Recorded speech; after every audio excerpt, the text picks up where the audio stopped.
What are we doing then, Ron? Well, we're going to go for a CV boot change on this left hand side passenger. We're going to go for full service spark plugs, oil, filter, and yeah, should change the.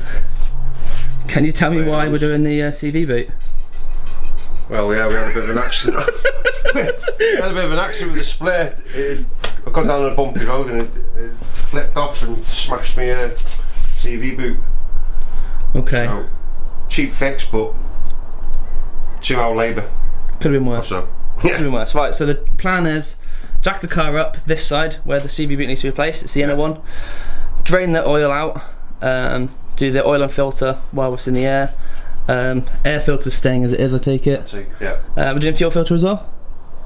Just oil. Just oil and filter, perfect. Yeah. Okay, that's great. So here it is. It's a nice tarty little RS wannabe ST. It's got the full RS kit. Lots of carbon fibre. It's an absolute beast. Oh yes. So let's get stuck in. Let's go. Okay, so to take the wheels off, it's a nice simple process really. Ronnie's got a special locking tool here. You put it in, and then with your socket on, just push down, and it should hopefully undo. What you see a lot of people doing is lifting the car up in the air, and then trying to release the wheel, like trying to release the nut, and actually it gets a little bit difficult because the wheel starts spinning. So.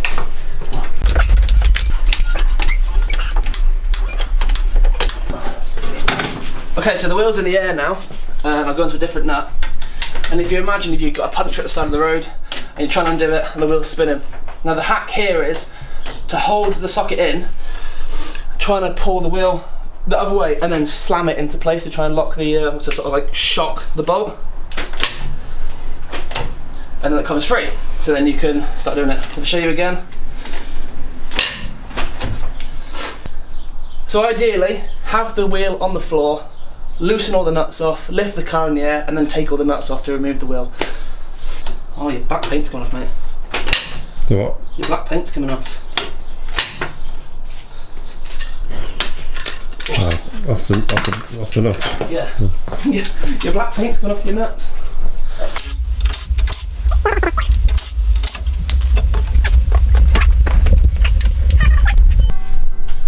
You can see towards the back where all the dirt and grime is. So that's the boot. We're changing the inner CV boot. So what I'm going to do is take the caliper off, take the disc off, take possibly the bottom bolt out for the lower arm, depending on how easy it maybe looks. Maybe it's easy to take the top arm off, undo the nut for the drive shaft, and then that gets access to here. It is the shorter side drive shaft, so hopefully when we jack it up in the air, I'll sit all the way up, put the axle stand underneath for safety, we won't lose as much oil as if the car was sort of level. So I'm hoping that all the oil slashes the other side of the gearbox, and fingers crossed, we can just out with the old one, back in with the new one, done, no oil loss. It's like a match made in heaven. Look at that!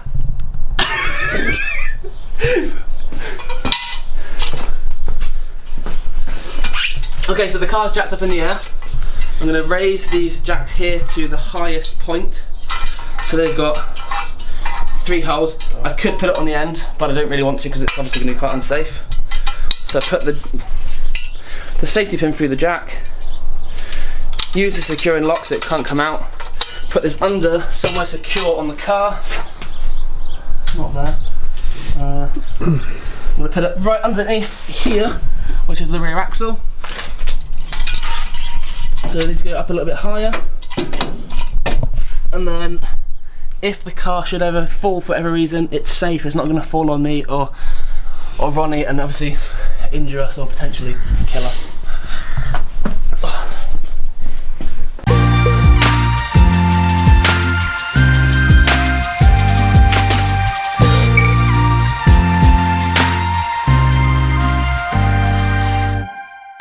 Under the car now, the car is nice and safe. What I'm going to do is I'm going to leave the trolley jack there as well, just to give it an extra bit of security, but all the weight predominantly is on the trolley jacks, or on the axle stands. So we can crack on with the job. Let's go. Let's do this. Do this. Oh. Nice and safe.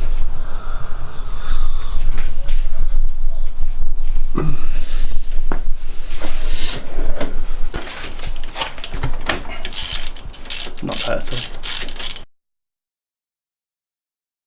Go. Right, so it's been a little bit of time. Ronnie's been to the shop to get the new CV boot, which is now installed.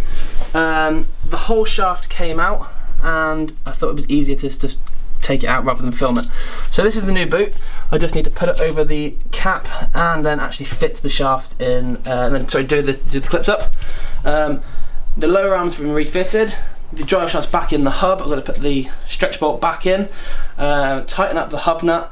Now on the hub nut itself, you can see around here, if I put my spanner onto it, you have this issue quite a lot with maybe track rod ends. As I turn that, the shaft's moving as well. So I need to put a bit of pressure underneath. So you can lower it down onto a jack, or you can use a trolley jack to pump it up, to sort of add that pressure into the joint to be able to tighten the bolt up. So put the CV boot back on, do the bolt up, brakes back on, wheel back on, test drive. Nice. Here they wrap round and they've got these teeth on the back, so as you do it round they basically lock into the grooves, and then you use a special set of pliers onto the joint, and as you crimp it down it creates a tighter seal and the whole of the joint here actually wraps up.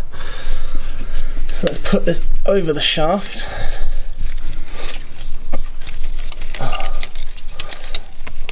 And then, provided that the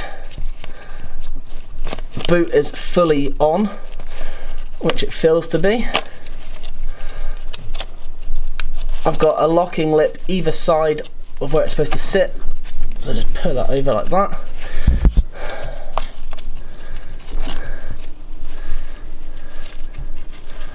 Wrap it round, and then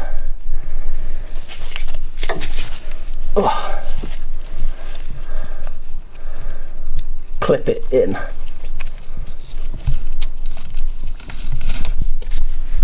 Okay, that's bloody tight.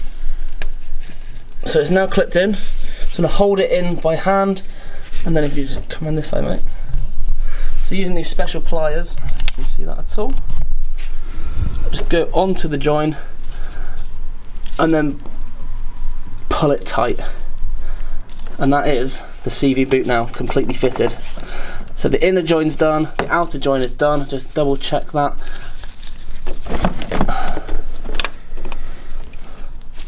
Give it a bit of another squeeze. Yeah, that's tight. The inner one is tight as well. I've packed the boot full of grease and then do everything back up and we're finished. Bob's your uncle. Fanny's your aunt. Let's go. Okay, so I've got my jack and I've got the jack lined up underneath the ball joint. So what I'm going to do is just jack up that ball joint there, just to try and add a bit of pressure into it. And then take my 22mm spanner, and hopefully as I turn this now, that shaft isn't going to turn. So this will work for any type of ball joint, whether you're doing a track rod end or whether you're doing a lower ball joint, upper ball joint. It's a little bit harder with upper ball joints, so you're going to try and pull the pressure down. The weight of the suspension typically takes that pressure out. So I'll just do this up.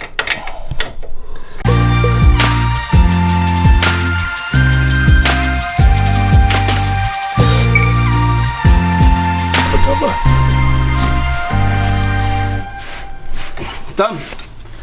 Yes. Right, so the end is close, but we can't obviously slip up now. What we need to do is make sure that everything is tight, everything that we've removed is back in its right place. Obviously we're going to put the brakes back on now, so it's really important to make sure the brakes are done up tight.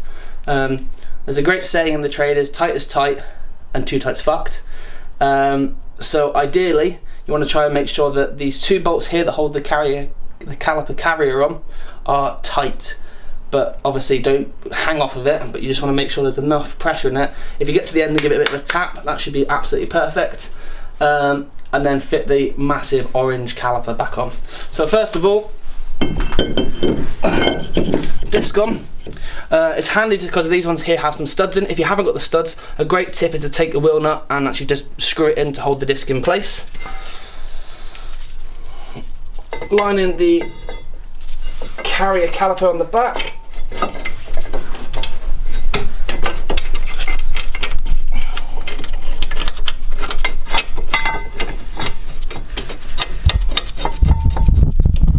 Really recommended to do everything by hand before you start, and I wouldn't recommend putting any sort of like copper grease or Loctite or anything on these, because in case they come loose. Okay, so the first one's done up, just like to the end.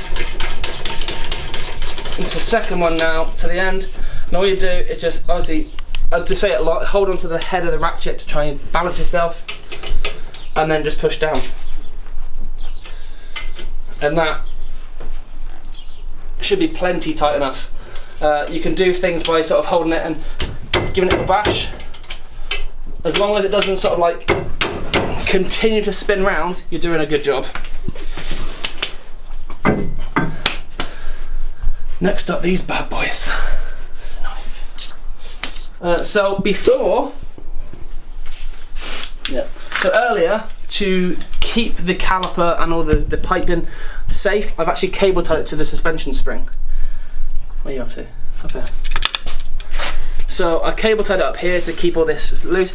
If you end up dangling off of the cable, you can end up sort of stretching it and actually damaging it in the long run. So just sensible move. Cut them, and then cut that one too. These are heavy, really bloody heavy.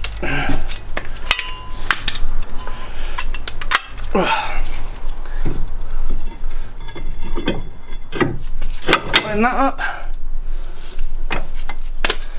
Okay. Good to go. We've got these bolts here. Now these are slider bolts, so it is recommended to put a bit of grease on there and on here. So taking some copper grease, just putting it on the shaft here and on this one as well, and that'll just make it a little bit easier when it slides in and out.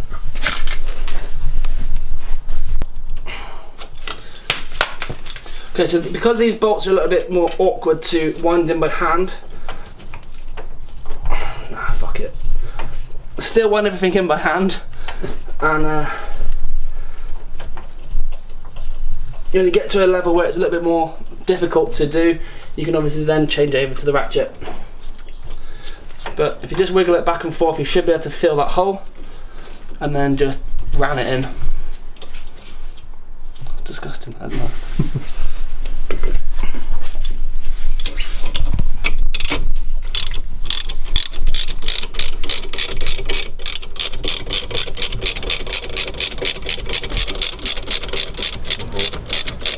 So this one here, and there's another one down there. So that is now at the end. Oh. Now always bear in mind the tight is tight and too tight's fucked rule, because the last thing you want to do is have to take these off and try and re-tap the thread.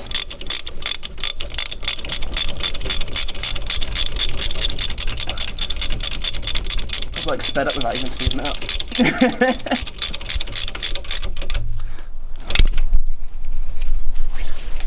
Okay. Tight, tight, tight.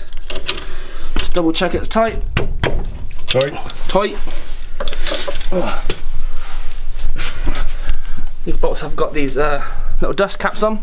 So the dust caps go over the bolts we just put in, and a Torx bolt.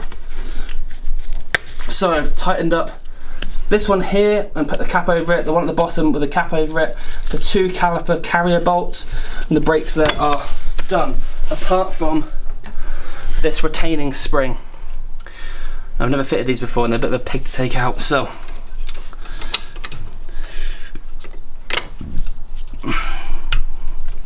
they've got on the end here a little locating tab, and inside here there's also a little hole for the tab to sit in. So typically you can put them over one side and slide it in, which is the case for that as well. So just like a standard brake caliper there. So that's the ST brakes back together.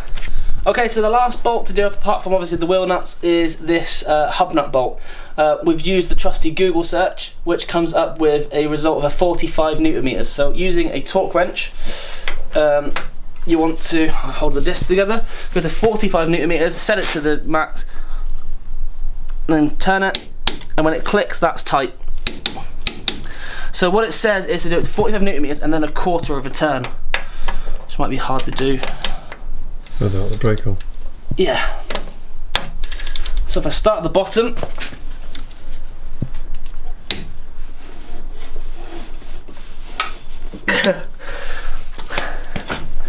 quarter of a turn. Go. So when refitting wheels, I always recommend you put some copper grease on. Now using the copper grease just means that when you come to take your wheel off next time, it's going to be extremely easier, much easier to remove. So a bit on each of the wheel studs, and then just around where the sort of hub is going to meet the wheel. And that means that when you come to take the wheel off, if it's been on there for 6 months, 2 years, 10 years, it'll be sort of free because all this isn't going to rust.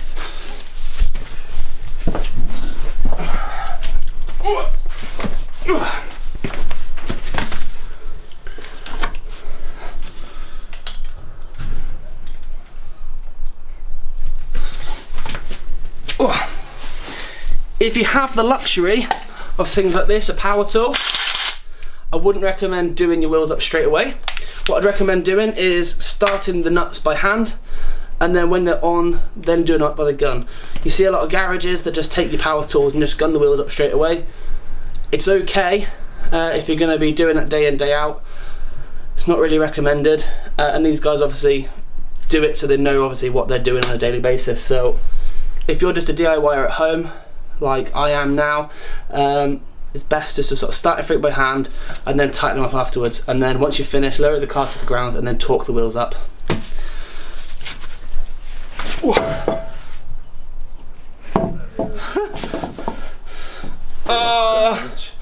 Make sure everything is in reach, because if you're on your own you're going to really struggle, because this wheel is super heavy. So do them up by hand. If you do one up to a certain tightness, so the idea about the wheels having these tapered threads, or the tapered nuts and the tapered wheels, is as you tighten them up, it will centralise your wheel anyway. So if you've done it slightly off centre, it's not going to be the end of the world, because you have that bit of extra security that the wheels are going to go straight. Provided you've obviously done your wheels all tightened up to the same tightness. If I did this one tight and this one tight, the chances of getting wheel wobble is still quite high. So everything has to be tight. Do everything by hand. And especially if you've got things like these special wheel nuts where you don't really want to break the threads, it's probably best and more advisable to do everything by hand and don't even use the power tools whatsoever.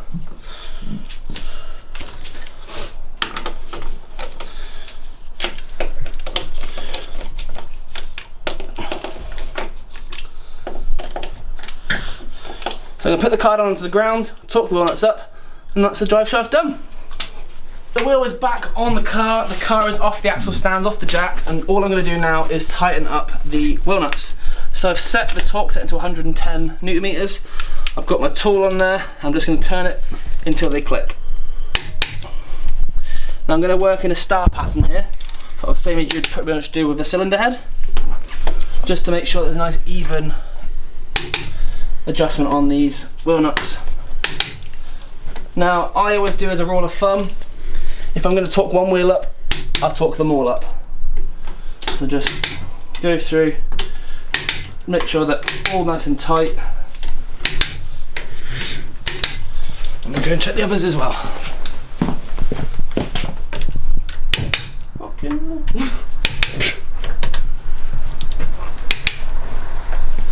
Well, they're definitely tight, mate. They're probably about 200 there.